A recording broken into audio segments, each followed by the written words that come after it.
Hi everyone, this is Virender Singh and welcome back at Mastercam Tutorials and Toolpaths. Mastercam के लिए अब तक हमने डिफरेंट अलग अलग कैटेगरी के अलग अलग वीडियोस बना चुके हैं और आप सभी की रिक्वेस्ट के आधार पे हम एक और नया वीडियो लेकर आए हैं जिसके अंदर हम Mastercam के सबसे एक अलग और काफ़ी हेल्पफुल टूल पाथ जिसे हम हाइब्रिड के नाम से जानते हैं, इस टूल पाथ के बारे में डिटेल्स में बात करने वाले हैं। हाइब्रिड टूल पाथ मास्टरकैम में यूज़ होने वाला एक ऐसा टूल पाथ है कि अगर हमने इसका प्रॉपर और सही यूज़ किया तो इससे हम साइकिल टाइम तो काफ़ी ज़्यादा कम कर ही सकते हैं। साथ ही साथ पूरी की पूरी ज्योमेट्री पे एक सिंगल टूल पाथ की मदद से सारा का सारा प्रोग्राम बना सकते हैं। सो हाइब्रिड टूल पाथ कैसे काम करता है, इसमें क्या क्या पैरामीटर्स होते हैं और किस तरीके से आप एक मॉडल पे इसको यूज़ कर सकते हैं, इन सभी चीज़ों के बारे में डिटेल्स में हम पढ़ने वाले हैं।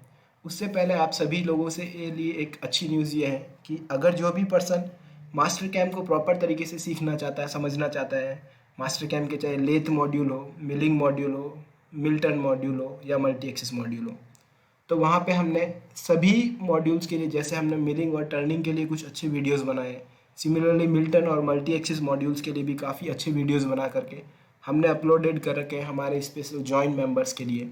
तो अगर आप मिल्टन और मल्टी एक्सिस मॉड्यूल्स को भी समझना चाहते हैं, सीखना चाहते हैं, तो आप हमारे चैनल पर जा कर के ज्वाइन बटन को क्लिक करके ज्वाइन कर सकते हैं और वहाँ पे पा सकते हैं एक्सेस हमारे ट्रेनिंग फाइल्स का और साथ ही साथ एक्सक्लूसिव वीडियोस का।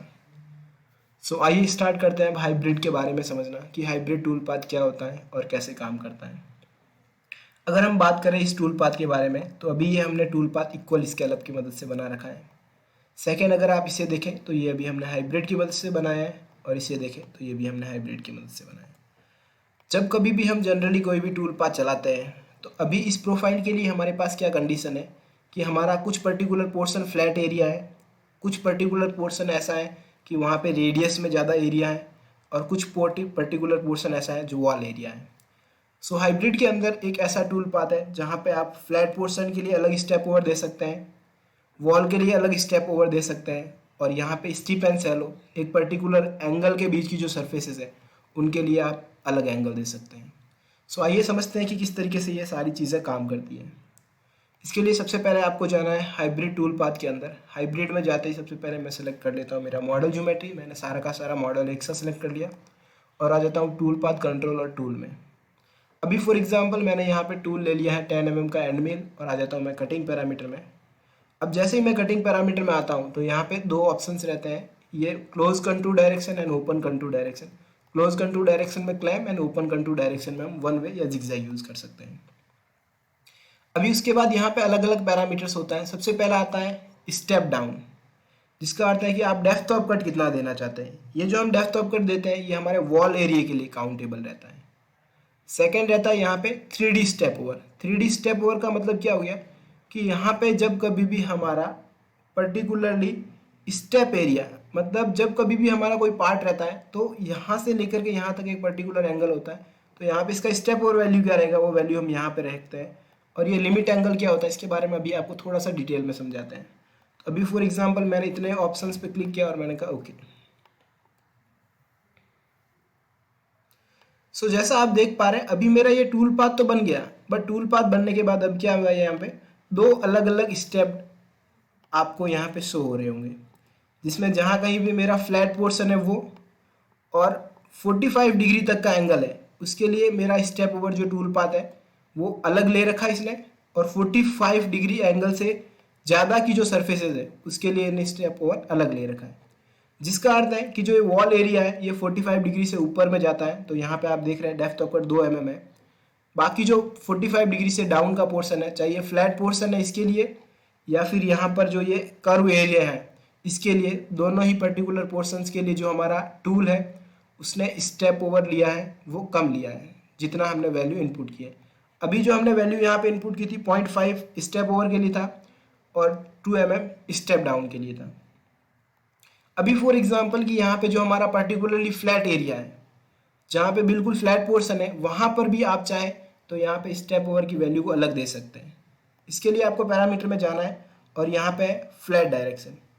अब जैसे आप फ्लैट डायरेक्शन को ऑन कर फ्लैट डिटेक्शन, जब इसको आप ऑन करते हैं तो आप क्या चाहते हैं, आप इंक्लूडिंग फ्लैट्स को भी कट करना चाहते हैं, फ्लैट्स को इग्नोर करना चाहते हैं, या फिर फ्लैट पर्टिकुलर पोर्शन को ही कटिंग करना चाहते हैं। आपके पास 3 अलग अलग ऑप्शंस होते हैं, आप रिक्वायरमेंट के अकॉर्डिंग चूज कर सकते हैं। फॉर एग्जांपल आपने कहा इग्नोर फ्लैट्स। जब आप फ्लैट पोर्शन को इग्नोर करते हैं, जिसका अर्थ है कि आपका फ्लैट पोर्शन पे अब हमारा टूल नहीं जाएगा, फ्लैट पोर्शन को टूल जाकर टच नहीं करेगा। तो अगर आपका कोई पर्टिकुलर ऐसा पार्ट है जिसमें आप नहीं चाहते कि फ्लैट पोर्शन पे चलाना है, तो आप उसको इग्नोर कर सकते हैं। लेकिन जब हम मान लीजिए कि फ्लैट पोर्शन के लिए स्टेप और अलग देना चाहते हैं, फॉर एग्जांपल मेरा जो टूल है वो 10 का टूल है और 10 के टूल के अकॉर्डिंग मैं लगभग 4 mm का स्टेप ओवर दे सकता हूँ। तो मैंने फॉर एग्जांपल फ्लैट के लिए फ्लैट पोर्शन जो पर्टिकुलर है उसके लिए मैंने 4 mm का स्टेप ओवर दिया और मैंने कहा ओके। अब जब मेरा टूल पाथ ये बन करके आएगा, तो जैसा आप देख पा रहे हैं, जो फ्लैट पर्टिकुलर पोर्शन है उसके लिए स्टेप ओवर वैल्यू जितना हमने दिया उतना है। उसके अलावा ये 0 है, फ्लैट पोर्शन का मतलब ये सरफेस के जो एंगल है वो 0 डिग्री है, तो उसके लिए जो स्टेप ओवर है 4 mm। 0 से लेके 45 डिग्री की जो सरफेसेस है उसके लिए जो स्टेप ओवर पड़ रहा है वो बन रहा है 0.5, और जो हमारा स्टेप डाउन की जो वैल्यू है वो हमने दी थी 2 mm। तो उसके अकॉर्डिंग ये टूल पाथ यहाँ पे क्रिएट हो रहा है। सो इससे बेसिकली बेनिफिट क्या है कि जब आपका एक ही टूल पाथ की मदद से पर्टिकुलरली सारे के सारे पार्ट पे मशीनिंग करना है, तो उस पर्टिकुलर पोर्शन के लिए आप टूल पाथ इजीली बना सकते हैं with the help of hybrid. Similarly यहाँ पे एक ऑप्शन होता है ऑफसेट मेथड, जिसको जनरली आप ऑटोमेटिक ही रखें, बट कभी कभी अलग अलग पार्ट के लिए आपको ज़रूरत के अकॉर्डिंग आप अलग अलग रख के देख सकते हैं कि आपके कौन से के अंदर आपका प्रॉपर और स्मूथ टूल पाथ बन रहा है।